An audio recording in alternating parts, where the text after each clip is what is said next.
Welcome to my YouTube channel. Sound ഇച്ചിരി കുറവാണെന്ന് തോന്നുന്നു. മഴയാണ് ഇവിടെ. ഞാൻ വെളിയിലുമായിരിക്കുന്നത്. അകത്ത് TV വെച്ചേക്കോ, നിർത്താൻ പറഞ്ഞാൽ നിർത്താതെ. അപ്പം ഞാൻ വിചാരിച്ചു പിന്നെ വണ്ടി പോകും. ഞാൻ വിചാരിച്ചു എന്തെങ്കിലും ആവട്ടെ. പക്ഷേ എനിക്ക് ഇന്ന് ഈ വീഡിയോ എടുത്തിട്ട് ഇന്ന് തന്നെ പോസ്റ്റ് ചെയ്യണം. ഇന്ന് ഭയങ്കര ഒരു ഇതായിട്ടിരിക്കും. കാരണം ഞാൻ എന്നോട് പറയാൻ പോകുന്നത് ഒരുപാട് സ്റ്റുഡൻസിനെ അഫക്റ്റ് ചെയ്ത ഒരു കാര്യത്തെ പറ്റി അഡ്രസ്സ് ചെയ്യാൻ വേണ്ടിയിട്ടാണ് ഞാനിവിടെ വന്നത്. ഞാനൊരു 12th പഠിച്ച ഒരു കൊച്ചാണെന്ന് എല്ലാവർക്കും അറിയാം. എൻ്റെ എക്സാം കഴിഞ്ഞു. എൻ്റെ റിസൾട്ടും വന്നു 12th. അപ്പം നിങ്ങൾ വിചാരിക്കും വലിയ മാർക്കൊന്നും കാണില്ല, അതുകൊണ്ടായിരിക്കും ഞാൻ മറ്റേ റിസൾട്ട് ഔട്ടിൻ്റെ വീഡിയോ ഇടാത്തത്. അതെ, എനിക്ക് വലിയ മാർക്കുണ്ടോയെന്ന് വെച്ചിട്ടുണ്ടെങ്കിൽ അത്രയ്ക്ക് മോശമായിട്ടുള്ള മാർക്കൊന്നും അല്ല. നല്ല മാർക്കാണ് കിട്ടിയേക്കുന്നത്. മോശം, നോ, ഇറ്റ്സ് നോട്ട് മോശം. ബട്ട് സ്റ്റിൽ നമ്മൾ എക്സ്പെക്റ്റ് ചെയ്തതിലും താഴെ വരുമ്പം നമുക്കുണ്ടാവുന്ന ആ ഒരു വിഷമം ഉണ്ടാവുമല്ലോ. അതായത് നമ്മൾ ഇട്ട ഹാർഡ് വർക്കിൻ്റെ പകുതി പോലും കിട്ടാതെ വരുമ്പം നമുക്കുണ്ടാവുന്നൊരു വിഷമം കാണുമല്ലോ. ഇതുപോലും കിട്ടാത്ത പിള്ളേരുണ്ട്, അതെനിക്ക് നന്നായിട്ട് അറിയാം. എൻ്റെ സ്കൂളിൽ തന്നെ ഉണ്ട്. നമ്മൾ എല്ലാവർക്കും ഉണ്ടായിട്ടുള്ള ഒരു പ്രശ്നത്തെ പറ്റിയിട്ട് ഞാൻ പറയാനാണ് വന്നിരിക്കുന്നത്. അപ്പോൾ നമ്മൾ 12th എക്സാം ഒക്കെ കഴിഞ്ഞു. 12th എക്സാമിൻ്റെ വീഡിയോ ഞാൻ ഇട്ടിട്ടുണ്ടായിരുന്നു, ലാസ്റ്റ് ബയോളജി എക്സാം. അപ്പോഴും നിങ്ങൾക്കൊക്കെ കാണായിരുന്നു നമ്മളെല്ലാവരും നല്ല ഹാപ്പി ചിൽ മൂഡിലായിരുന്നു. എല്ലാവരും നല്ല ചിൽ മൂഡിലായിരുന്നു. എല്ലാവർക്കും കോൺഫിഡൻസും ഉണ്ടായിരുന്നു. They will get good marks in biology, in physics, chemistry, biology എല്ലാത്തിലും നല്ല മാർക്ക് ഉണ്ടാവുന്നു. എല്ലാവർക്കും നല്ല പ്രതീക്ഷ. പക്ഷേ നമ്മൾ ഈ ഒരു ഫിസിക്സ് എക്സാമിൻ്റെ കുറച്ച് മുമ്പ് അറിയുന്നത് OSM ആണ് നമ്മൾ ചെക്കിങ്, അതായത് ഓൺ സ്ക്രീൻ മാർക്കിംഗ് ആണ് നമ്മളുടെ ചെക്കിങ് എന്ന്. പ്രശ്നം ഇതൊന്നുമല്ല. ഈ 2026 പാസിംഗ് പെർസെൻറ്റേജ് ഓഫ് CBSE എന്ന് പറഞ്ഞാൽ 85 പോയിന്റ് സംതിങ് ആണ്. ഒന്ന് ആലോചിച്ച് നോക്കൂ. പണ്ട് തൊട്ട് CBSEയിൽ ഇങ്ങനൊരു ഇത് വന്നിട്ടില്ല. അവർ പറയുന്നതെന്ന് വെച്ച് കഴിഞ്ഞാൽ എനിക്ക് ഇത് പറയുമ്പോൾ തന്നെ എനിക്ക് എൻ്റെ ഉള്ളിൽ നിന്ന് എന്തൊക്കെയോ ഒരു ഇത് വരും. എനിക്ക് ഇത് പുള്ളി കംപ്ലീറ്റ് ആക്കാൻ പറ്റുമെന്നൊന്നും എനിക്കത്, കാരണം നല്ല വിഷമത്തിലിരിക്കുന്ന ഒരു സിറ്റുവേഷൻ ആണ്. പക്ഷെ ഞാൻ അതിനെ ഓവർകം ചെയ്തിട്ടാണ് ഇങ്ങനെ ഒരു വീഡിയോ എടുക്കണം എന്ന് വിചാരിച്ചത്. കാരണം we have to address this issue. നമ്മളിതിപ്പോൾ അഡ്രസ്സ് ചെയ്തില്ലെങ്കിൽ നമ്മളുടെ ന്യൂസിനും ഉണ്ടാവാൻ പോകുന്നൊരു പ്രശ്നമാണിത്. അതുകൊണ്ടാണ് ഞാൻ വിചാരിച്ചത് ഇതിനെ എന്തായാലും അഡ്രസ്സ് ചെയ്യണം. ഇതിലൊരു ഫണ്ണി പാട്ടെന്ന് വെച്ച് കഴിഞ്ഞാൽ ഈ ഒരു ഇഷ്യൂവിനെ പറ്റിയിട്ട് ഒരു ന്യൂസ് ചാനലോ ഒരു യൂട്യൂബ് ചാനൽ ഇല്ലെന്നല്ല, എന്നാലും സാധാരണ ഇങ്ങനൊരു ഇഷ്യൂ നീറ്റ് പേപ്പർ ലീക്ക് ആയപ്പോൾ ഉണ്ടായ അതിനേക്കാൾ 100 മടങ്ങാണ് ഈ ഒരു റിസൾട്ട് എന്ന് പറഞ്ഞാൽ ഈച്ച് ആൻഡ് എവറി പേഴ്സണെയും ഡിപ്പെൻഡ് ചെയ്യുന്ന ഒരു കാര്യമാണ്. അതായത് അവരുടെ ഫ്യൂച്ചർ ഡിസൈഡ് ചെയ്യുന്ന ഒരു എക്സാമാണ് 12th. അപ്പോൾ ഞാൻ ഫ്യൂച്ചറിനെ എല്ലാം അങ്ങനെയാണോ, എല്ലാവരും ജയിച്ചവർ മാത്രമാണോ, അങ്ങനെയല്ല ഉദ്ദേശിച്ചത്. നമുക്കൊരു ഇഷ്ടപ്പെട്ട ഒരു യൂണിവേഴ്സിറ്റി അല്ലെങ്കിൽ ഇഷ്ടപ്പെട്ട ഒരിടത്ത് നമുക്ക് അഡ്മിഷൻ കിട്ടണമെങ്കിൽ നമുക്ക് 12th-ലും 10th-ലും അത്യാവശ്യം നല്ല മാർക്ക് വേണം. അതായത് എന്നെ സംബന്ധിച്ച് 10th-ലും നല്ല മാർക്കാണ്, 12th-ലും അത്യാവശ്യം നല്ല മാർക്കാണ്. എനിക്കിത് വളരെ കുറവ് മാർക്കൊന്നും ഞാൻ പറഞ്ഞില്ല. നമുക്ക് മിനിമം വേണ്ടത് 60% ആണ്. എനിക്ക് അതിലും നല്ല എബോണ്ട്, അതിലും കുറേ നല്ല മാർക്കുണ്ട് എനിക്ക്. അപ്പം എനിക്ക് നല്ല മാർക്ക് കിട്ടിയത്. പക്ഷെ നമ്മൾ എക്സ്പെക്ടേഷൻ വേഴ്സസ് റിയാലിറ്റി എന്ന് പറയുന്നൊരു ഇതാണ്. അതായത് നമ്മൾ എക്സ്പെക്ട് ചെയ്ത മാർക്കല്ല എനിക്കിപ്പോൾ കിട്ടിയിരിക്കുന്നത്. അപ്പോൾ അതുകൊണ്ട് എനിക്ക് നല്ല വിഷമമുണ്ട് അതിനിപ്പോൾ. പക്ഷേ എൻ്റെ ആ ഒരു വിഷമത്തെക്കാളും എൻ്റെ പല ഫ്രണ്ട്സിനും അല്ലെങ്കിൽ എനിക്കറിയാവുന്ന പലർക്കും തോറ്റു പോകേണ്ട അവസ്ഥ വരെ ഉണ്ടായിട്ടുണ്ട്. 12th എക്സാമിന് നമ്മൾ തോക്കുക എന്ന് പറയുന്നത് അത്രയ്ക്ക് ഒരു ബിഗ് ഡീൽ അല്ലെന്ന് എല്ലാവർക്കും അറിയാം. പക്ഷേ എന്ന് വെച്ചാൽ നമ്മൾ പഠിച്ചാലേ ജയിക്കുള്ളൂ അങ്ങനെയുള്ളൊരു ടോപ്പിക്കാണ്. തോറ്റവരുമുണ്ട്, തോക്കാത്തവരാണ് ഇവിടെ ഉള്ളതെല്ലാം നല്ലതാണ്. പക്ഷേ നമ്മുടെ കൂടെ ഒരുമിച്ച് ഇരുന്ന് പഠിച്ചിട്ടുണ്ട്. നമ്മൾ ഒരിക്കലും എക്സ്പെക്ട് ചെയ്യുന്നത് അവർ പഠിക്കാതെ തോറ്റവരെ ഞാൻ സമ്മതിക്കും. അവർ പഠിക്കാതാണ് ഇരിക്കുന്നത്. ഇപ്പോഴും അവർ പഠിക്കാത്തവരായിട്ടുള്ളവരുണ്ട്. പക്ഷേ ഒരു പാസിംഗ് മാർക്കെങ്കിലും മിനിമം കിട്ടി ജയിക്കേണ്ട പിള്ളേർ തോറ്റു പോകാന്ന് പറയുമ്പോൾ, അതായത് അവർ കഷ്ടപ്പെട്ടിട്ടില്ല എന്നല്ല ഉദ്ദേശിക്കുന്നത്. അവർ കഷ്ടപ്പെട്ടിട്ടും അവർ ആ ഒരു ലെവൽ ഓഫ് അത്യാവശ്യം ഒരു ടുവേർഡ്സ് എൻഡ് ആയപ്പോൾ പോലും കഷ്ടപ്പെട്ടവരുണ്ട്. അവർക്കും ഈ പറയുന്ന പാസിംഗ് മാർക്ക് പോലും ഇല്ലാണ്ട് അവർ ഇനി ഒന്നുകൂടെ എക്സാം എഴുതി മേടിക്കേണ്ടത്. അതായത് 14 അല്ലെങ്കിൽ 23 മാർക്കിനല്ല നോക്കുന്നത്, 2 മാർക്ക് 9 മാർക്കിനൊക്കെ തോക്കുന്ന പിള്ളേരുണ്ട്. അവരെ പറ്റിയാണ് ഞാൻ പറയുന്നത്. അതായത് അവർ എഫേർട്ട് ഇട്ടു, പക്ഷേ ഈ പറയുന്ന 1 ഡിജിറ്റിനെ തോക്കുന്ന പിള്ളേരെ സംബന്ധിച്ചിടത്തോളം അവരുടെ ലൈഫിൽ ഇതൊരു ഭയങ്കര അവർക്ക് ഇനി ഒരു വർഷം പോവുക. CBSE അത് ചിന്തിച്ചില്ല, അത് വേറെ കാര്യം. കാരണം ഇത് CBSEയുടെ കയ്യിലെ ഒരു പ്രശ്നമായിട്ടാണോ എനിക്കൊന്നും അറിയത്തില്ല. ഇത് എന്താണ് പ്രശ്നം എന്ന് ചോദിച്ചു കഴിഞ്ഞാൽ ഓൺ സ്ക്രീൻ മാർക്കിംഗ് ആയതുകൊണ്ട് തന്നെ നമുക്ക് മാർക്ക് പോവാം, അതൊക്കെ ഞാൻ സംബന്ധിച്ചു. പക്ഷേ നമ്മുടെ പേപ്പേഴ്സ് മിസ്സിംഗ് ആവുന്ന ഒരു സിറ്റുവേഷനെ പറ്റി ആലോചിച്ചു. അതായത് നമ്മുടെ ഒറിജിനൽ ഒരു സിറ്റുവേഷനെ പറ്റി ആലോചിച്ചു. അതായത് നമ്മുടെ ഒറിജിനൽ ആൻസർ കോപ്പി അല്ല, നമ്മൾ സ്കാൻഡ് കോപ്പി ആണല്ലോ ചെക്ക് ചെയ്യാൻ ടീച്ചേഴ്സിന് കൊടുക്കുന്നത്. ആ സ്കാൻഡ് കോപ്പിക്കകത്ത് ഒരു പേജ് മിസ്സായി കഴിഞ്ഞാൽ നമ്മുടെ മാർക്ക് അവിടെ അത്രയും റെഡ്യൂസ് ആവുകയാണ്. അതായത് ഞാനൊരു MCQ എഴുതിയ ഒരു പേപ്പറാണ് മിസ് ചെയ്യുന്നത്. എനിക്ക് 20 MCQs ആണ് ടോട്ടൽ ഉള്ളത്. ആ 20ക്കും ഫുൾ മാർക്കാണ് എന്ന് വിചാരിച്ചു. ആ MCQ പാർട്ട് എൻ്റെ കയ്യിൽ മിസ്സായി. ബാക്കിയുള്ളതിൻ്റെ മാർക്ക് മാത്രമേ വരത്തുള്ളൂ. ആ 20 അവിടെ നിന്ന് ഡിഡക്റ്റ് ആവും. ആകെ സെക്ഷൻ D മാത്രമേ ഉള്ളെങ്കിലോ അല്ലെങ്കിൽ ആകെ സെക്ഷൻ A മാത്രമേ ഉള്ളെങ്കിലോ നമുക്ക് പാസിംഗ് മാർക്ക് പോലും കിട്ടില്ല. പക്ഷേ നമ്മൾ അങ്ങനെ ഒരു സിറ്റുവേഷനിലൂടെ പലരും കടന്നുപോയി. ഈവൻ ചിലപ്പോൾ ഞാനും കടന്നു പോയിട്ടുണ്ടാവും, ഈവൻ എൻ്റെ ഫ്രണ്ട്സിൽ പലരും കടന്നു പോയിട്ടുണ്ടാവും. അങ്ങനെ കടന്നു പോയി. കാരണം ചെക്ക് ചെയ്തിട്ട് വന്നുള്ള ടീച്ചേഴ്സ് പറഞ്ഞിട്ടുള്ള അറിവാണിത്. അതായത് അവർ പറഞ്ഞതെന്ന് വെച്ചാൽ ഈ സ്കാൻഡ് കോപ്പീസിൻ്റെ പല പേജസും മിസ്സായിട്ടാണ് അവരുടെ കയ്യിൽ കിട്ടിയിരിക്കുന്നത്. ചിലപ്പോൾ ഒരു പേജിൻ്റെ ചില പാർട്സ് മാത്രമേ കാണുന്നുള്ളായിരുന്നു എന്നുള്ള ഇത് വരുന്നത്. അതായത് കമ്പ്യൂട്ടറിലാണ് ചെക്ക് ചെയ്യുന്നത്. ആ ചെക്കിങ്ങിൽ തന്നെ ചിലപ്പോൾ 1-2 പേജസ് മാത്രമുള്ള പേപ്പേഴ്സ് വരെ കിട്ടിയിട്ടുണ്ട്. അപ്പോൾ ഒന്ന് ആലോചിച്ച് നോക്കൂ ആ കൊച്ചിൻ്റെ ഒരു അവസ്ഥ. ചിലപ്പോൾ ആ കൊച്ചു ആ 2 പേജസിലായിരിക്കും ഏറ്റവും കൂടുതൽ എഴുതിയിട്ടുള്ളത്. ഈ കൈ കിട്ടിയേക്കുന്ന പേജസിനകത്ത് എഴുതിയിട്ടില്ല എന്ന് വിചാരിക്കും. ലൈഫിൽ നമ്മൾ ഒരു എക്സാം, അതും ബോർഡ് എക്സാം, ഇത്ര പൈസ കൊടുത്ത്, അതും 1-2 രൂപയല്ല, നമ്മൾ ഇത്രയും വർഷം കഷ്ടപ്പെട്ടിരുന്ന് പഠിച്ചത് ഈ ഒരു എക്സാമിന് വേണ്ടിയിട്ടാണ്.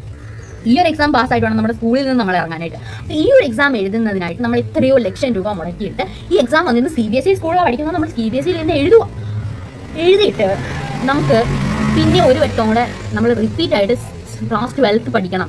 ഇത്രയും പൈസ മുടക്കി ഇത്രയും എഫോർട്ട് ഇട്ടിട്ടും നമ്മൾ ഈ ഒരു എക്സാം ഇപ്പം ഒരു 98 എബോ മേടിക്കുമെന്ന് മനസ്സിൽ വിചാരിക്കുന്ന ഒരു കുട്ടി, സപ്പോസ് ഒരു കുട്ടി, ആ കുട്ടിക്ക് ഈ എക്സാം എഴുതിയിട്ട് she is getting only 20 marks. ഒന്ന് ആലോചിച്ച് നോക്കും. She is getting only 20 marks plus ആ കുട്ടിക്ക് ഇന്റേണൽസ് ഫുള്ളുണ്ട്. അവിടെ ആ ഒരു കൊച്ചിൻ്റെ അവസ്ഥ ഒന്ന് ആലോചിച്ച് നോക്കും. ആൻഡ് ഒരു സീരിയസ് ആയിട്ടുള്ളൊരു കാര്യം പറയാം, അത് ഈ ഇടയ്ക്ക് തന്നെ നടന്നതാണ്. നീറ്റിന് നമ്മൾ 1700 അറൗണ്ട് 200 റുപ്പീസും പ്ലസ് നമ്മളുടെ ഫോട്ടോസ് 2-3 ഫോട്ടോസും പിന്നെ നമ്മളുടെ ഒരു അഡ്മിറ്റ് കാർഡ്, പിന്നെ നമ്മളുടെ ഒരു പോസ്റ്റ് കാർഡ് ഫോട്ടോ, ഇതിനെല്ലാം കൂടെ നമുക്കൊരു 2500 നമ്മുടെ വണ്ടിക്കൂലിയും കൂടെ കൂട്ടിയിട്ട് 2500 റുപ്പീസ് ആവുന്നതായിരിക്കും. നമ്മൾ ഈ പൈസ കൊടുത്തിട്ട് നീറ്റ് എക്സാം എഴുതുന്ന സെന്ററിൽ പോയിട്ട് നമ്മൾ കയറുന്ന ആ ഒരു സ്ഥലം തൊട്ട്, അതായത് സെക്യൂരിറ്റി നിൽക്കുന്ന ആ ഒരു പോർഷൻ തൊട്ട് എക്സാം എഴുതാൻ ചെന്ന് സീറ്റിൽ ഇരിക്കുന്നിടം വരെയും 1-2 ചെക്കിംഗ് അല്ല, 10-20 പേര് നമ്മളെ നിർത്തി ഓരോ തരത്തിൽ വെച്ച് ചെക്ക് ചെയ്തിരിക്കും. എന്നിട്ട് എന്തുകൊണ്ട് ഈ പേപ്പർ ലീക്ക് ആകുമ്പോൾ നമുക്ക് അങ്ങനെയുള്ള ഒരു ചോയ്സും ഇല്ല. ഇനിയിപ്പോൾ എക്സാം എഴുതുക, ജൂൺ 20% ഇപ്പോൾ എക്സാം എഴുതുക എന്നുള്ളത് മാത്രമേ എൻ്റെ കയ്യിൽ നിന്നുള്ള പൈസ പോയതല്ലാണ്ട് അത് മാത്രമേ എനിക്ക് കോളേജിൽ നീറ്റിൻ്റെ ആവശ്യമില്ല. പക്ഷേ ഞാനൊന്ന് എഴുതി നോക്കാം, എക്സ്പീരിയൻസ് ചെയ്യാം എന്ന് വിചാരിച്ചിട്ട് എഴുതുകയാണ്. പക്ഷേ ഒന്നാലോചിച്ചു, ഇത് പേപ്പർ ലീക്ക് ആവാൻ വേണ്ടിയിട്ട് ലീക്കായി, പക്ഷെ ചെക്കിങ്ങിൽ ഒരു കുഴപ്പമുണ്ടായില്ല. കാരണം കയറുമ്പോൾ ഒരു ചെക്കിങ്, അവിടെ നിന്ന് ഇറങ്ങുമ്പോൾ വേറൊരു ചെക്കിങ്, അങ്ങനെ എല്ലാ ചെക്കിങ്ങും കഴിഞ്ഞ് അവസാനം അവിടെ പോയെന്ന് എഴുതിയിട്ട് തിരിച്ച് വരുമ്പോൾ പേപ്പർ ലീക്കായി എന്നുള്ള ഒരു ന്യൂസ് കേൾക്കുമ്പം ഈ ഒരു 5 വട്ടം അറ്റംപ്റ്റ് ചെയ്ത പിള്ളേരുടെ ആ ഒരു മൈൻഡ് ആവപ്പോഴത്തെ എന്തുവാണെന്ന് അത് ഈ ലീക്ക് ആക്കിയവർക്കും അതിനെപ്പറ്റി ചിന്തിക്കേണ്ട, ഇന്ത്യയ്ക്കും ചിന്തിക്കേണ്ട, ഇത് ഈ ക്വസ്റ്റ്യൻ പേപ്പർ ഉണ്ടാക്കിയവരെയും ചിന്തിക്കണം. കാരണം അവർക്കൊന്നും ചിന്തിച്ചിട്ട് കാര്യമില്ല. അവരുടെ സംബന്ധിച്ച് നോക്കുമ്പോൾ അവർക്ക് ഇച്ചിരി പൈസ കിട്ടും, അവർ ഇച്ചിരി ഇതാണ്, അത് മാത്രമേ ഉള്ളൂ. കഷ്ടപ്പെട്ട് 5-6 വട്ടം അറ്റംപ്റ്റ് ചെയ്തിട്ടും കിട്ടാത്ത പിള്ളേർ പിന്നെയും വന്നിരുന്ന് എഴുതിയിട്ട് അവിടെ പോയി ഒരു 71 years ഓൾഡ് ആയിട്ടുള്ള ഒരു അങ്കിൾ പുള്ളിക്കാരനും എഴുതി. ഇനി ആ പുള്ളിക്കാരൻ ഒന്നുകൂടി എഴുതണമെന്നാണ് ആലോചിച്ചു. ഹിസ് മെമ്മറി പുള്ളിക്കാരൻ അത് നേരത്തെ പഠിച്ചിട്ടുണ്ടാവും. ഒരു ഫ്യൂ ഡേയ്സ് ബാക്ക് ആയ പുള്ളിക്കാരൻ മറന്നു പോകും. പുള്ളിക്കാരൻ നമ്മളെ പോലെ അല്ല മെമ്മറി. അതൊന്ന് ആലോചിച്ച് നോക്കും. ആദ്യത്തെ എഴുതിയതിനകത്ത് 720 മേടിച്ചൊരു കുട്ടിയാണെന്ന് വിചാരിക്കും. ആ കൊച്ചിന് രണ്ടാമത് എഴുതുമ്പോഴത്തേക്ക് ഒരു 650 ആണ് ആ കൊച്ചിൻ്റെ മാർക്ക്. ഇനി 700 ആണെങ്കിൽ ആ കൊച്ചുണ്ടാകുന്ന പ്രഷർ അല്ലെങ്കിൽ ഒരു മൈൻഡ് ആ സമയത്തെന്ന് പറയുന്നത് ഇറ്റ്സ് റിയലി ഒരു നമ്മൾ ആർക്കും അങ്ങനെയുള്ള ഒരു അവസ്ഥ ഉണ്ടാവരുതെന്ന് വേണം നമ്മൾ പ്രാർത്ഥിക്കാൻ വേണ്ടിയിട്ട്. ഇതുപോലെ തന്നെയാണ് 12th ബോർഡ് എക്സാം. ഇപ്പോഴും CBSE ക്ലെയിം ചെയ്യുന്നത് എന്താണെന്ന് അറിയാമോ? There was no mistakes. Like they are saying like OSMS OSM എങ്ങനെയോ ദൈവത്തിനെ പോലെ നമ്മൾ കാണണം, മക്കൾക്ക് അടിപൊളിയാണ് പറയുന്നത്. ഒട്ടും അടിപൊളി അല്ല. തോറ്റവരുടെയൊക്കെ എന്ത് പറയും നമ്മൾ? ഒന്ന് ആലോചിച്ച് നോക്ക്. ആ പിള്ളേർ പഠിച്ചിട്ടാണ് എഴുതുന്നത്, അവരും പഠിക്കാതല്ല എഴുതുന്നത്. അപ്പം എനിക്ക് ഈ ഒരു മാർക്ക് കണ്ടപ്പോൾ എനിക്ക് ഭയങ്കരമായിട്ട് വിഷമമായി. ഞാൻ റിസൾട്ട് ഔട്ടിൻ്റെ ആ മറ്റേ റിവ്യൂ ഇടുന്ന വീഡിയോസ് എല്ലാവരും ചെയ്തില്ല. കാരണം ഞാൻ ഭയങ്കരമായിട്ട് ഞാൻ ഇവിടെ പറയുകയും ചെയ്തു, എനിക്ക് ഇത്രയ്ക്ക് മാർക്ക് കിട്ടുന്നത് എനിക്ക് 100% ഷുവറാണ്. നിങ്ങൾ വീഡിയോ എടുത്ത് ഞാൻ ലാപ്പിനകത്ത് ലൈക്ക് ചെക്ക് ചെയ്യുമ്പോൾ നിങ്ങൾ എൻ്റെ വീഡിയോ എടുത്ത് കാണിക്ക്, നമുക്കത് യൂട്യൂബിൽ ഇടാൻ വേണ്ടിയിട്ട് എടുക്കാമെന്നൊക്കെ പറഞ്ഞിരിക്കുന്നത്. പക്ഷേ റിസൾട്ട് വരുമ്പം ഞാൻ ഒറ്റയ്ക്കല്ല കഷ്ടപ്പെട്ടു. എൻ്റെ പേരൻസ് ആണെങ്കിലും എൻ്റെ ഫാമിലിയിലെ ഓരോ മെമ്പേഴ്സ് ആണെങ്കിലും എല്ലാവരും കഷ്ടപ്പെട്ടു. ഞാൻ രാവിലെ 3 മണിയാകുമ്പോൾ എണീക്കും. എന്നിട്ട് നമ്മൾ 3 മണിയാകുമ്പോൾ എണീച്ചിട്ട് ഓരോ സബ്ജക്റ്റ് പഠിക്കും. അത് കഴിഞ്ഞിട്ട് നമ്മൾ സ്കൂളിൽ പോയിട്ട് തിരിച്ച് വന്നിട്ട് പഠിക്കും. അങ്ങനെ ഒരു 1 year ഫുള്ള് നമ്മൾ അങ്ങനെ ഒരു അതിനിടയിൽ ഒരു ബ്രേക്കും ഇല്ലാണ്ട് പഠിച്ചിട്ട് നമുക്ക് കിട്ടുന്ന ഔട്ട്പുട്ട് അത്രയ്ക്കും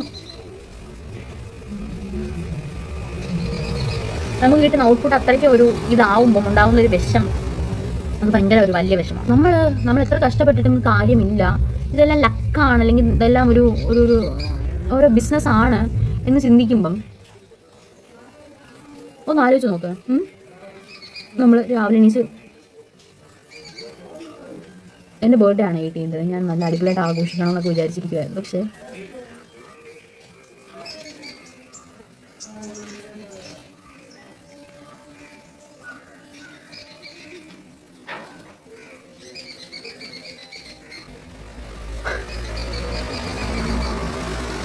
whatever, നമ്മൾ ഇതിനെതിരെ പ്രൊട്ടസ്റ്റ് ചെയ്യണം. ഇനി വരുന്ന ജൂനിയേഴ്സിന് പോലും ഇങ്ങനൊരു അവസ്ഥ ഉണ്ടാവരുത് പ്ലീസ്. ഞങ്ങൾക്ക് ഇനിയിപ്പോൾ ഇത് നടക്കുമെന്നറിയില്ല. റീവാലുവേഷൻ കൊടുക്കുന്നതിനാണെങ്കിലും റീവാലുവേഷൻ 700-500 രൂപ നമ്മൾ കൊടുക്കണം. ഒന്ന് ആലോചിച്ച് നോക്കാം. നമ്മൾ ഈ 18th-19th ഓപ്പൺ ആവും. അപ്പോൾ അന്ന് തൊട്ട് നമ്മൾ 700 രൂപ, എനിക്കിപ്പോൾ 3 സബ്ജക്റ്റുള്ള 3 സബ്ജക്റ്റിന് ഞാൻ 700 രൂപ വീതം, 500 രൂപ വീതം, 100 രൂപ വീതം കൊടുക്കുമ്പോൾ എനിക്ക് അവിടെ ലോസ് ഉണ്ടാകുന്നത്. ഇതൊക്കെ ഓരോ ബിസിനസ്സാണ്, CBSE ഒരു ബിസിനസ്സുകളാണെന്ന് ഞാൻ പറയത്തുള്ളൂ. ലൈക്ക് കാശ് ഉണ്ടാക്കാൻ വേണ്ടിയിട്ട് എന്തും കാണിക്കുന്ന രീതിയിലായിപ്പോയത്. ലൈക്ക് ചീപ്പായിട്ടുള്ളൊരു കാര്യം. അതായത് ഇപ്പം ഞാൻ മാത്രമല്ല റീവാലുവേഷൻ കൊടുക്കുന്നത്, എൻ്റെ ക്ലാസ്സിലുള്ള മെജോറിറ്റി ഓഫ് സ്റ്റുഡൻസും റീവാലുവേഷൻ കൊടുക്കുന്നുണ്ട്. അപ്പം അവർക്കും ഈ പറഞ്ഞതുപോലെ തന്നെ അതിന് ഇത്രയും പൈസ കിട്ടുന്നത്. എനിക്ക് തോന്നുന്നത് ഇറ്റ്സ് കൈൻഡ് ഓഫ് ബിസിനസ് വേറെ പല ബിസിനസ് ഉണ്ട്. എഡ്യൂക്കേഷനെ ബിസിനസ് ആക്കരുത് പ്ലീസ്. നമ്മൾ പൈസ തരാണ്ടാണ് പഠിച്ചുകൊണ്ടിരുന്നതെങ്കിൽ I agree, you can make big business out of this. പക്ഷേ നമ്മൾ പൈസ കൊടുത്ത് 3 ലക്ഷം രൂപ കൊടുത്ത് പഠിച്ചിട്ടും still we have to give you amount to get our original answer sheet which we already paid 4,000 or 1,000 2,000 or 3,000 അങ്ങാണ്ട് നമ്മൾ പേ ചെയ്തിട്ടാണ് ആ എക്സാം എഴുതാൻ പോകുന്നത്. അപ്പോൾ ആ പേപ്പർ നമുക്ക് തരാൻ പറ്റില്ല എന്ന് പറയുമ്പോൾ ജസ്റ്റ് തിങ്ക്, നമ്മൾ ഇനിയും പൈസ കൊടുക്കണം. It's kind of business bro, ഇതൊരു ബിസിനസ്സാണ്. എനിക്ക് ഇതിനകത്ത് ഏറ്റവും വലിയ വിഷമമായിട്ട് തോന്നിയൊരു കാര്യം എന്ന് വെച്ചാൽ ഒരു ചാനൽസും ഇതിനെപ്പറ്റി സംസാരിക്കുന്നില്ല. ഈ OSM ഇത്രയും മിസ്റ്റേക്സ് ഉണ്ടായതിനെ പറ്റിയോ അല്ലെങ്കിൽ ഒന്നിനെ പറ്റിയോ ഒരു ചാനൽ പോലും. ഈ പറഞ്ഞ ഞാൻ ന്യൂസ് കാണുന്ന ഒരാളാണോ എന്ന് ചോദിച്ചു കഴിഞ്ഞാൽ ആണ്. എനിക്ക് അത്യാവശ്യം ന്യൂസിൽ ഞാൻ റിപ്പോർട്ടർ ചാനലിൻ്റെ ഒരു വലിയ ഫാനാണ്. ബിക്കോസ് എനിക്ക് ആ റിപ്പോർട്ടർ ചാനലിൻ്റെ ഫാനാവാൻ കാരണം അരുൺകുമാർ സാറിൻ്റെ വലിയൊരു ഫാനാണ്. പുള്ളിക്കാരൻ സുജയ മാമിൻ്റെ ഭയങ്കര ഒരു ഫാനാണ് ഞാൻ. പുള്ളിക്കാരത്തെയും അരുൺകുമാർ സാറിനെയാണ് എനിക്ക് കുറച്ചുകൂടെ ലൈക്ക് ന്യൂസ് റീഡ് ചെയ്യുമ്പോൾ കുറച്ചുകൂടെ എനിക്ക് ഇഷ്ടം അവരുടെ കേട്ടുകൊണ്ടിരിക്കുന്നത്. Like they are reading news like നമുക്കൊരു അത് എൻ്റർടൈനാണ്. പക്ഷേ ഞാൻ വിചാരിച്ചു അവരെങ്കിലും ഇതിനെപ്പറ്റി അഡ്രസ്സ് ചെയ്യുമായിരിക്കും. Because they are good journalist. I thought they would make like big TV ഒരു ഇതായിരുന്നു നമ്മൾ സാധാരണക്കാർക്ക് വേണ്ടിയിട്ട് പല കാര്യങ്ങൾ ഇറങ്ങി ചെല്ലുക അല്ലെങ്കിൽ അവർക്ക് വേണ്ടിയിട്ട് ചെയ്യാന്നുള്ളത്. അവർ പോലും ഈ ഒരു ഇഷ്യൂവിനെ പറ്റി സംസാരിച്ചില്ല. ഞാനിത് പറയാൻ കാരണം എന്ന് വെച്ച് കഴിഞ്ഞാൽ ഇതൊരു ഇഷ്യൂ അല്ലായിരുന്നുവെങ്കിൽ why would some of the students sacrifice their own life because they lose marks. നമ്മൾ മാർക്ക് കുറയുമ്പോൾ സാക്രിഫൈസ് ചെയ്യാനാണ്, ലൈഫ് സാക്രിഫൈസ് ചെയ്യാനാണെങ്കിൽ എനിക്ക് പേടിയാണ് ഓരോ ദിവസവും വരുമ്പോൾ. കാരണം കോളേജിൽ പോകുമ്പോഴിങ്ങനെ ആയാലും എന്ത് ചെയ്യും. ആൻഡ് ഞാൻ ഓരോ ദിവസവും ഉറങ്ങുന്നതിനും ആലോചിക്കുന്നത് എനിക്ക് കോളേജിൽ സീറ്റ് കിട്ടുമോ. കാരണം ഇനി വരുമ്പോൾ ICSEയിലുള്ള പിള്ളേർക്ക് നല്ല മാർക്കുണ്ട്. അവർ ചിലപ്പോൾ അവർ പഠിച്ചുകൊണ്ടാവും, പക്ഷേ അവരുടെ പെർസെൻറ്റേജ് വാസ് സോ ഗ്രേറ്റ്. അവർക്ക് ഒബ്വിയസ്ലി സീറ്റ് കിട്ടും. NRI സ്റ്റുഡൻസ് അവർ ലക്കിയാണെന്ന് ഞാൻ പറയും. ബിക്കോസ് അവർക്ക് ഈ പറഞ്ഞ 12th എക്സാം ഇല്ലായിരുന്നു. സോ അവർക്ക് എന്താ അവരുടെ മോഡൽ എക്സാം ആയിരുന്നെങ്കിൽ ഞാൻ സത്യമായിട്ടും പറയാം എനിക്ക് ഇതിലും വലിയ മാർക്ക് കിട്ടിയായിരുന്നു. കാരണം സീരിയസ്ലി എൻ്റെ മോഡൽ എക്സാമിൽ ഇതിലും ടഫായിരുന്നു എക്സാം, എന്നിട്ട് പോലും എനിക്ക് നല്ല മാർക്ക് ഉണ്ടായിരുന്നു. പക്ഷെ ഇതിന് കിട്ടിയില്ല. ആൻഡ് ഈ പറഞ്ഞ NRIs ആണെങ്കിലും അവരുടെ ഇതെന്ന് പറയുമ്പോൾ അവർക്ക് യുദ്ധമായതുകൊണ്ട് മോഡൽ എക്സാമാണ്. സോ അവർക്ക് നല്ല മാർക്കുണ്ട്. സ്റ്റേറ്റിലെ പിള്ളേരുടെ 22 മാർക്ക് ഇങ്ങോട്ട് വരും. അവർക്ക് മിക്കവാറും എല്ലാവർക്കും നല്ല മാർക്ക് കാണും. പക്ഷെ നമ്മൾ CBSEയിൽ പഠിക്കുന്ന നമ്മൾ ഇത്രയും നാളും CBSEക്ക് ഭയങ്കര പ്രൗഡായിരുന്നു. കാരണം അത് നമ്മുടെ ഉള്ളിനുള്ളിൽ തന്നെ ഒരു ഇൻഫ്യൂരിറ്റി കോംപ്ലക്സ് ഉണ്ടാവും. നമ്മളിനി കോളേജിൽ ചെല്ലുമ്പോഴാണെങ്കിലും അവർക്ക് നല്ല പെർസെൻറ്റേജും നല്ല മാർക്കും കിട്ടുന്നു. നമുക്ക് എന്തുകൊണ്ട് കുറഞ്ഞു? കാരണം നമ്മൾ അത്രയും കഷ്ടപ്പെട്ട് പഠിച്ചിട്ടും നമുക്ക് എന്തുകൊണ്ട് കുറയുന്നു എന്നുള്ളൊരു ക്വസ്റ്റ്യൻ കാരണം നമ്മളുടെ ഉള്ളിനുള്ളിൽ ഇൻഫ്യൂരിറ്റി കോംപ്ലക്സ് ആയിട്ട് ആൻസൈറ്റി സ്ട്രെസ് ആയിട്ട് മാറുന്നു. അത് ഇപ്പോഴും പല സ്റ്റുഡൻസിൻ്റെ ഉള്ളിലായി. And some of them sacrifice their own life for these marks. CBSE below average സ്റ്റുഡൻസിനെ കൺസിഡർ ചെയ്യാത്ത രീതിയിലാണ് ഇത് ചെയ്തത്. പോലുള്ള ഒരു ബാഡ് ഡിസിഷൻ. എന്നിട്ട് നിങ്ങളത് ഭയങ്കര സക്സസ്ഫുൾ ആണ് എന്ന് പറയുമ്പം ഈ സ്റ്റുഡൻസിനുണ്ടാകുന്ന വിഷമം. അപ്പാർട്ട് ഫ്രം ദാറ്റ് ഇപ്പം നമ്മുടെ വീട്ടുകാർക്കും ഓക്കെയാണ്, നമുക്ക് അഡ്മിഷൻ കിട്ടി, നമുക്ക് വലിയ പ്രശ്നം വരില്ല. പക്ഷേ ഈ നാട്ടുകാരെന്ന് പറയുന്ന കുറച്ച് ആൾക്കാരുണ്ട്. നമ്മളെ വിളിച്ചിട്ട് മാർക്ക് എത്രയുണ്ട് മോളെ, നമ്മൾ മാർക്ക് പറയുമ്പോൾ അവർ പറയുന്നത് ബാക്കി പിള്ളേർക്കൊക്കെ മേടിക്കാമെങ്കിൽ നിങ്ങൾക്ക് എന്തുകൊണ്ട് മേടിക്കാൻ പറ്റിയില്ല. അതായത് നിങ്ങളുടെ ഇടയിലും 99 98 മേടിക്കുന്ന പിള്ളേരുണ്ടല്ലോ. ഇറ്റ്സ് ട്രൂ, 99 98 മേടിക്കുന്ന പിള്ളേരുണ്ട് എങ്കിൽ പോലും നമ്മളുടെ പേപ്പറിനകത്ത് ഈ പറഞ്ഞ പോലെ പേപ്പേഴ്സ് മിസ്സിംഗ് ആണെങ്കിലോ അല്ലെങ്കിൽ ടീച്ചേഴ്സ് ലിബറലായിട്ടും അല്ല നോക്കിയിട്ടുണ്ടെങ്കിൽ നമ്മൾ ഒരേപോലെ ആവണമെന്ന് എക്സ്പെക്ട് അല്ലെങ്കിൽ നമ്മൾക്ക് അവരെ പോലെ ആവാൻ പറ്റാത്തതിൽ നമ്മൾ റിഗ്രറ്റ് ചെയ്യണം. അതായത് നമ്മൾ കഷ്ടപ്പെട്ട് പഠിച്ചു, നമ്മൾ അത്യാവശ്യം നന്നായിട്ട് എഴുതിയതും പക്ഷേ ഈ OSM ആയതുകൊണ്ടുള്ള പ്രശ്നം മാത്രമാണുള്ളത്. അല്ലെങ്കിൽ ഇപ്പം എനിക്ക് മാത്രമാണ് മാർക്ക് പോയെങ്കിൽ ഐ അക്സെപ്റ്റ്, എൻ്റെ മാത്രം പ്രശ്നമാണ്. പക്ഷേ ഞാൻ നിങ്ങൾക്ക് വേണമെങ്കിൽ ഒരു ഇത് കാണിച്ചു തരാം. എത്രത്തോളം students who loss there marks and they have done A polling, എത്രത്തോളം സ്റ്റുഡൻസ് ഉണ്ട് അതിൻ്റെ വേണമെങ്കിൽ ഞാൻ ഇവിടെ ഇങ്ങനെ ഒരു സ്ക്രീൻഷോട്ട് കാണിക്കാം. എനിക്ക് കാണിക്കാൻ പറ്റുമെന്ന് കാണിക്കാൻ പറ്റില്ലെങ്കിൽ ഞാൻ പറയാം. ലാസ്റ്റ് ഇന്നലെ ഞാൻ നോക്കിയപ്പോൾ 33,000 സ്റ്റുഡൻസ് ആണ്. പ്രോക്സിമേറ്റ് ആണ് പറയുന്നത് 34,000 സ്റ്റുഡൻസ് ആണ് ഈ ഇതിനെതിരെ പെറ്റീഷൻ അല്ലെങ്കിൽ കംപ്ലയിൻറ്റ് റേസ് ചെയ്ത് വന്നത്. ഈ സ്റ്റുഡൻസിനെ പറ്റി എന്താ പറയുന്നത്? അപ്പോൾ നിങ്ങൾ പറയും 33 സ്റ്റുഡൻസ് പഠിക്കാത്തതാണെന്ന് നിങ്ങൾക്ക് പറയാൻ പറ്റും. ഇല്ല, എന്നെ വീട്ടിൽ ഒരാൾ വിളിച്ചപ്പോൾ ഞാൻ അമ്മയോട് പറഞ്ഞതാണ് അവർക്ക് പറ്റുമെങ്കിൽ എന്തുകൊണ്ട് അവർക്ക് പറ്റിയില്ല. പിന്നെ ഈ comparison it's not a great thing. നിങ്ങളുടെ മോക്ക് പറ്റാത്തത് പലതും ഞാൻ ചിലപ്പോൾ ചെയ്യുന്നുണ്ടാവും. ഈ പറയുന്നതിനോട് കോണ്ടന്റ് ക്രിയേഷൻ ചെയ്യുന്നുണ്ട്. എൻ്റെ കുടുംബത്തിലെ first one two do A content creation ഞാനാണ്. ഈ ബ്ലഡ് ലൈനിൽ നടക്കാത്ത, അതായത് ഈ ബ്ലഡ് ലൈനിൽ ഇവരാരും ചെയ്യാത്ത ഒരു കാര്യം ചെയ്തത് ഞാൻ. ആ ഗട്ട്സ് എനിക്ക് മാത്രമേ ഉണ്ടായിട്ടുള്ളൂ. അതായത് എൻ്റെ കസിൻസിൻ്റെ ആണ്, എൻ്റെ ഫാമിലിയിൽ ആദ്യമായിട്ട് നമ്മളുടെ ഒരു ഡെയിലി കോണ്ടന്റ് ക്രിയേറ്ററായിട്ട് മാറിയിരിക്കുന്നത് ഞാൻ. ഈ എന്നെ വിളിച്ച് സംസാരിച്ചവരുടെ മോക്കോ അല്ലെങ്കിൽ മോനോ അല്ലെങ്കിൽ ആർക്കോ ചെയ്യാൻ പറ്റാത്ത കാര്യങ്ങളും പലതും ഞാൻ ചെയ്യും. എന്നെക്കൊണ്ട് ഡാൻസ് ചെയ്യാനും എന്നെക്കൊണ്ട് എല്ലാ കാര്യങ്ങളും പറ്റും. ഞാൻ മോണോ ആക്ട് ചെയ്യും, ഞാൻ സ്റ്റേജിൽ കയറി എന്ത് പരിപാടി വേണമെങ്കിലും ചെയ്യും. ഇവൻ ഞാൻ പഠിക്കുകയോ വരെ ചെയ്യും. ഈ പറയുന്ന ഒരാളോട് വന്ന് നിന്ന് ഈ പറഞ്ഞ എല്ലാ കാര്യങ്ങളും ഒരു ഓൾറൗണ്ടർ ആക്കി നിന്ന് കാണിക്കാൻ പറ്റില്ല. കാരണം ഞാൻ ഇതെല്ലാം ചെയ്യുന്നതാണ്. പക്ഷേ നമ്മൾ എവിടെയെങ്കിലും ഒരിടത്തേക്ക് കാലൊന്ന് തെറ്റിക്കഴിഞ്ഞാൽ 100 പേര് കുറ്റം പറയാൻ വരുന്നുണ്ട്. ഈ പറയുന്ന ആരും എൻ്റെ കൂടെ പഠിക്കാൻ വന്ന് എൻ്റെ കൂടെ ഇരുന്നിട്ടില്ല. ആ സമയത്തും എൻ്റെ കൂടെ ഇരുന്ന് സംസാരിക്കാനും പിന്നെ പഠിക്കാൻ മോളെ എന്ന് പറഞ്ഞ് പലരും വന്നിട്ടുണ്ട്. അല്ലാണ്ട് നീ പോയിരുന്ന് പഠിക്കുക, അല്ലെങ്കിൽ നിനക്ക് ഇപ്പം പഠിക്കേണ്ട ടൈമാണ്, നീ പഠിക്കണം എന്ന് നീ പറയുന്ന ഒരു മനുഷ്യനും എൻ്റെ അടുത്ത് വന്ന് പറഞ്ഞിട്ടില്ല. അവരുടെ കൂടെ പോയിരുന്നപ്പോഴും പലരും പോയിരുന്ന് പഠിക്കാനൊന്നും അല്ല പറഞ്ഞത്. ശരിപ്പാ കളിക്കാം, പിന്നെ പഠിക്കാം എന്നേ പറഞ്ഞിട്ടുള്ളൂ. പക്ഷെ ഞാൻ ആ സമയം യൂട്ടിലൈസ് ചെയ്ത് ഞാൻ പഠിച്ചിട്ടുണ്ട്. ഇപ്പോഴും 100% ഉറപ്പാണ് ഞാൻ പഠിച്ചത്. എനിക്ക് ഇപ്പോഴും ഓർമ്മയുണ്ടോ എന്നുള്ള കാര്യം. കാരണം ഞാൻ പഠിച്ചതൊന്നും മറക്കാറില്ല. കാരണം ഞാൻ പഠിക്കുന്ന വേ ഓഫ് അങ്ങനെയാണ്. എൻ്റെ മൈൻഡിൽ എത്രത്തോളം ഞാൻ സംഭവം ഞാൻ അണ്ടർസ്റ്റാൻഡിങ്ങിലൂടെ പഠിക്കുന്ന ഓരോ കാര്യങ്ങളും. ഈ പറയുന്നവരുടെ മക്കളൊന്നും അങ്ങനല്ല. എനിക്ക് എക്സാമ്പിൾ വേണമെങ്കിൽ ഞാൻ തരാം. പലരും മഗ്ഗപ്പ് ചെയ്ത് പഠിക്കുന്നവരുണ്ട്. പക്ഷെ എന്നെ കൊണ്ട് അങ്ങനെ പറ്റില്ല. ഞാൻ ഇന്ന് പഠിച്ചിട്ടുണ്ടെങ്കിൽ അത് പിന്നീടും ഓർത്തിരിക്കുന്നുണ്ടെങ്കിൽ ഞാനത് പഠിച്ചിട്ടുള്ള കാര്യം. എൻ്റെ വേ ഓഫ് സ്റ്റഡിങ് അല്ല അവരെന്നെക്കാളും ഡിഫറെൻ്റ് ആണ്. അവർക്ക് ചെയ്യാൻ പറ്റാത്ത പല കാര്യങ്ങളും ഞാൻ ചെയ്യാം. എനിക്ക് ചെയ്യാൻ പറ്റാത്ത പല കാര്യങ്ങളും അവരും ചെയ്യുന്നു. ഞാൻ അവരെയും ബ്ലെയിം ചെയ്തില്ല. പക്ഷേ ഇനി അവരും വരിക, അപ്പോഴും ഈ സാധനം തന്നെ പറയണം, എനിക്ക് ഈ സാധനം തന്നെ കേൾക്കാം. അതായത് അവരും ചെയ്യാത്ത, അപ്പം ഇത് തന്നെ എനിക്കും കേൾക്കണം. അതായത് അവർക്കും പറ്റത്തില്ല, അവരും ഇതുപോലെ അവർക്കും ഇതിനുള്ള കഴിവില്ലാത്തത് കൊണ്ട് അവർ മേടിക്കാഞ്ഞത് എന്നുള്ളൊരു ടോക്ക് എനിക്ക് അന്നും കേൾക്കണം. പക്ഷെ ഞാൻ അവർക്ക് വേണ്ടി കൂടെ സ്റ്റാൻഡ് ചെയ്തത്. കാരണം എനിക്ക് സംഭവിച്ചു, അത് വേറെ സംഭവിക്കരുത് എന്നുള്ളൊരു തോട്ട് എൻ്റെ മൈൻഡിലുണ്ട്. അല്ലാണ്ട് എനിക്ക് I can be selfish, I can be someone who is rude to think like എനിക്ക് കിട്ടാത്തത് വേറൊരാൾക്ക് കിട്ടരുത്. അങ്ങനെ എനിക്കില്ല. ഞാൻ ആ ഒരൊറ്റ കാര്യം കൊണ്ടാണ് ഇതിനെതിരെ കംപ്ലയിൻറ്റ് റേസ് ചെയ്യണം. And I file some petition towards this because എനിക്ക് ഇതിന് ജസ്റ്റിസ് വേണം. I need my original answer key along with the scanned copy which they have. Because അതാണ് എനിക്കിപ്പോൾ ഏറ്റവും ഇമ്പോർട്ടൻ്റ് ആയിട്ടുള്ള ഒരു കാര്യം. ഒന്ന് ചിന്തിക്കും, ഇത് രണ്ടും കമ്പയർ ചെയ്താൽ മാത്രമേ എനിക്ക് എവിടെയാണ് മിസ്റ്റേക്ക്. ഇനി എൻ്റെ മിസ്റ്റേക്ക് ആണെങ്കിൽ I'm ready to accept.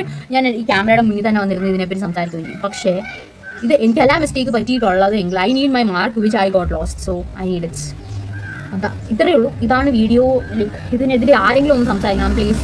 ഇതൊരു ബിഗ് ഇഷ്യൂ ആയിട്ട് റേസ് ചെയ്യണം. എല്ലാവർക്കും അവരുടെ ഒറിജിനൽ ആൻസർ പേപ്പർ, ഞാൻ പറയുന്നില്ല മാർക്ക് കൂട്ടി തരണം അല്ലെങ്കിൽ ഈ ഒരു എക്സാമേ റദ്ദാക്കണം, അങ്ങനെയല്ല പറയുന്നത്. അവരവരുടെ ഒറിജിനൽ ആൻസർ പേപ്പറും ആൻസർ സ്കാൻഡ് കോപ്പീസും അവരവർക്ക് കിട്ടിക്കഴിഞ്ഞാൽ ദേ ക്യാൻ ചെക്ക് അവർക്ക് എന്താണ്. പക്ഷെ അതിന് ഈ പൈസ മേടിക്കുന്നത് അത്രയ്ക്ക് ശരിയായിട്ടുള്ള കാര്യമല്ല. ബിക്കോസ് ഇതൊരു ഇഷ്യൂ നിങ്ങൾക്കെതിരെ റേസ് ആകുമ്പോൾ നമ്മൾ എതിരെ പൈസ മേടിച്ചിട്ട് ചെയ്യുന്നത് അത് അത്രയ്ക്ക് വലിയ നല്ല കാര്യം. കാരണം നമുക്ക് 3 പേപ്പേഴ്സിനൊക്കെ മേടിക്കണം. ആൻഡ് പൈസ മേടിച്ചാലും എനിക്ക് കുഴപ്പമില്ല, ഞാൻ വിചാരിക്കുന്നു കുഴപ്പമില്ല, പൈസ ഇല്ലാണ്ട്. അപ്പോൾ നിങ്ങൾ ഒരു റിയാലിറ്റി നമ്മുടെ ഒറിജിനൽ പേപ്പർ കിട്ടില്ല, നമുക്ക് നമ്മുടെ സ്കാൻഡ് കോപ്പി മാത്രമേ കിട്ടൂ. And I need my original along with my scanned copy. And majority of the സ്റ്റുഡൻസും അത് തന്നെ കൊടുത്താൽ മാത്രമേ നമുക്ക് കിട്ടൂ. സോ ഇത് എത്രത്തോളം ഷെയർ ചെയ്യാൻ പറ്റും, നമുക്ക് ജസ്റ്റിസ് വാങ്ങി കിട്ടുന്നിടം വരെ ഇതൊന്ന് ഷെയർ ചെയ്യാം പ്ലീസ്. ഇത് മാക്സിമം എത്തിക്കാൻ please make it an issue bro. അല്ലെങ്കിൽ ഇനി വരുന്ന സ്റ്റുഡൻസിന് ഇതൊരു പ്രശ്നമാണ്. അവരുടെ ലൈഫ് വെച്ചാണ് നമ്മൾ കളിക്കുന്നത്. ഈ CBSE കളിക്കുന്നത് ഒരു സ്റ്റുഡൻറ്റിൻ്റെ ലൈഫ് വെച്ചിട്ടാണ്. So please don't make it. ഈ ഒത്തിരി ആൾക്കാർ സാക്രിഫൈസ് ചെയ്ത് അവരുടെ ലൈഫ്, അവരുടെ ആ ഒരു സാക്രിഫൈസിനും കൂടി വേണ്ടിയിട്ടാണ് നമ്മൾ ഇതെല്ലാം ചെയ്യേണ്ടത്. സോ പ്ലീസ് ഇനി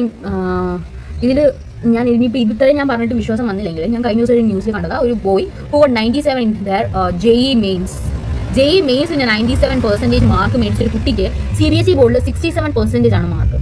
സോ ഇവിടെ തന്നെ മനസ്സിലാവും നമുക്ക് JEE മെയിൻസ് ക്ലിയർ ചെയ്യുക എന്ന് പറഞ്ഞാൽ ഏറ്റവും വലിയ ടാസ്ക്കാണ്. CBSE ബോർഡ് എക്സാം എഴുതാൻ അത്രയും പാടില്ല. ഞാൻ ഇപ്പോഴേ പറയാം, JEE മെയിൻസ് കിട്ടാൻ വളരെ ടഫാണ്. ടഫസ്റ്റ് ഓഫ് എക്സാമിൽ ഒന്നാണ് JEE. അഡ്വാൻസ് അതിലും വലുതാണ്.